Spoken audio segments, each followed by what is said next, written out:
السلام عليكم ورحمة الله وبركاته. أنا وعدكم إن أنا أصور السطح عندي بالسطح المنتج في حلقة جديدة.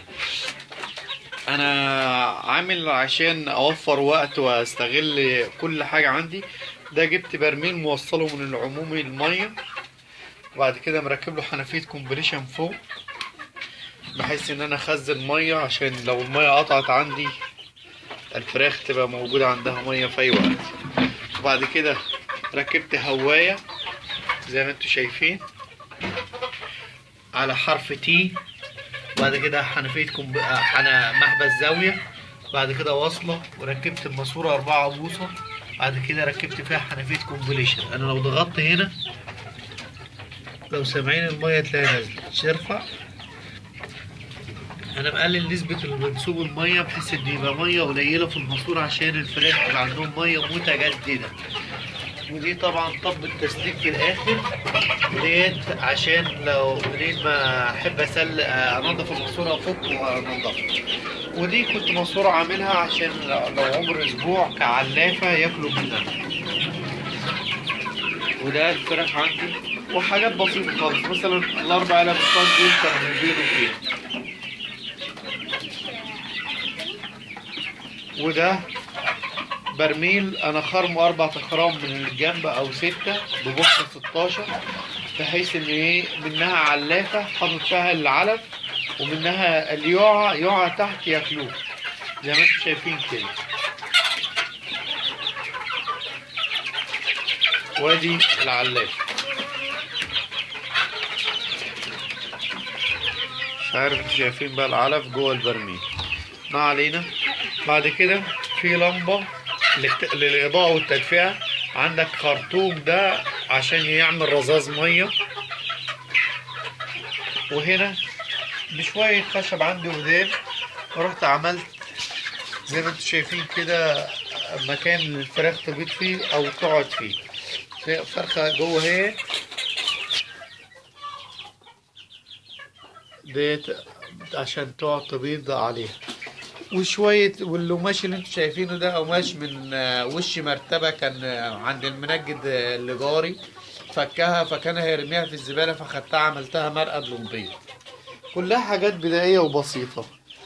وهنا انا جايب دفاية عشان في الشتاء درجة الحرارة بتنخفض فتدفيهم شوية. وطبعا انا من شوية كنت جايب لهم من عند الخضري كيس مليان ورق كرنب. ورق الكرنب ده هو كده كده بيرميه في الزبالة، فانا خدته منه بجيبه له واكلهم مرتين، مرة بالليل الصبح ومرة بالليل من ورق الكرنب. بيعملوا عليه هجوم كاسح لان ورق الكرنب شيء خضرة وطالع من الارض وما بيخلوش فيه قرن فلفل، كل الحاجات دي كلها بياكلوها منه. بستغل السطح عندي بدل ما يبقى مليان زبالة والعرس، ومنه استفيد بانتاج دواجني وفراخ ما حصلتش. يعني انت لو كلت طعمها ما تصدقش ان دي فراخ البلدي زي اللي بتشتريها من عند بتاع الفراخ. ودي الفراخ طبعا الانواع اللي انا عندي ديت اسمها جميز وفراخ بلدي مشعر. ده النوع ده اسمه جميز وده اسمه جميز، اعلى انتاجيه للبيض. والبلدي وده مش بلدي حر، بلدي مشعر. البلدي المشعر ده طبعا معروف ان اعلى انتاجيه للبيض غير البلدي العادي. وده شيء مصغر لاستغلال السطح، ومفيش حد يجي يقول ان انا مش لاقي شغل، ان انا مش لاقي اكل، ان انا مش لاقي مش عارف ايه، الظروف ضيقه. في وسط الظروف الضيقه انت كل اللي بتستخدمه ايه؟ بتاخد شويه خضار من عند الخضري هيرميهم في الزباله على شوال شيشه مثلا اعمله 200 جنيه او شوال علف. عندك انتاج بيض، عندك انتاج داجيني، وفي نفس الوقت مستغل مكان. والسلام عليكم ورحمة الله وبركاته.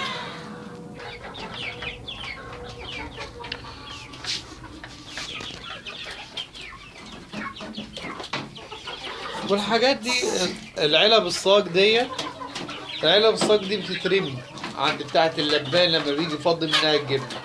وقفص زي كده بيترمي عند بتاع الفاكهة. فكل الحاجات دي مستغلة وملهاش اي لازمة، كده كده بتترمي زبالة. وده الشاب محمد حاتم البطل بتاعنا. وده انا مركب الشفاط ده للصيف عشان لما يبقى في درجة الحرارة عالية يهوله. وده رذاذ متوصل بالخرطوم برضو من الموتور، عشان في الصيف برضو نسبة الرطوبة بتبقى قليلة، فالفراخ بتبقى مجهدة وبيحصل لها حاجة اسمها احتباس حراري. فده بيرش عليهم مية في الصيف، عبارة عن رذاذ مش مية مباشر.